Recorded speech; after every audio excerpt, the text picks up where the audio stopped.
ఆంధ్ర తెలంగాణలో తక్కువ ఫీజులతో high quality results ఇస్తున్న ఏకైక సంస్థ తిరుమల్ ఐఏఎస్ ఇన్స్టిట్యూట్. ఎంతో పవిత్రమైన రోజు తమ ఇంట్లోకి పిల్లలు రావడం పట్ల కుటుంబ సభ్యులు ఆనందం వ్యక్తం చేస్తున్నారు. అలాగే పవిత్రమైన ప్రదేశాల్లో ప్రసవించడం కూడా అదృష్టంగా భావిస్తారు. ఇప్పుడు కుంభమేళాలో ప్రసవాన్ని కూడా అదే రకంగా ఫీల్ అవుతున్నారు మాతృమూర్తులు. కుంభమేళకు వెళ్లి అక్కడ ప్రసవిస్తున్నారు. అలా పుట్టిన బిడ్డలకు పెడుతున్న పేర్లు కూడా వారి భక్తిని చాటుతున్నాయి.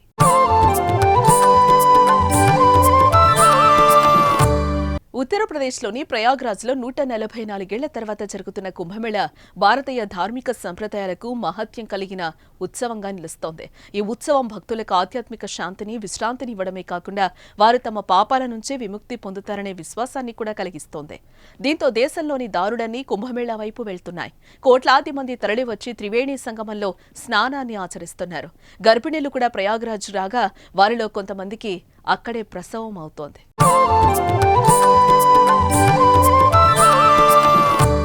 ఇప్పటి వరకు కుంభమేళాకు వచ్చిన వారికి అక్కడ ఆసుపత్రిలో 12 మంది శిశువులు జన్మించారు.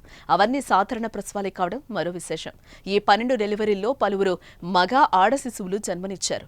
ఎంతో పవిత్రమైన కుంభమేళాలో బిడ్డలు పుట్టడాన్ని ఆ తల్లులు జన్మ ధన్యమైందనే భావనలో ఉన్నారు.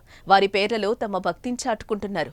కుంభమేళాలో జన్మనివ్వడంతో ఆడపిల్లలకు బసంతి, గంగా, జమున, బసంత్ పంచమి, సరస్వతి లాంటి పేర్లతో నామకరణం చేయగా మగపిల్లలకు కుంభు, భోళేనాథ్, బజ్రంగి, నంది లాంటి పేర్లు పెట్టినట్టు మహాకుంభ నగర్లోని సెంట్రల్ ఆసుపత్రి అధికారులు చెప్తున్నారు.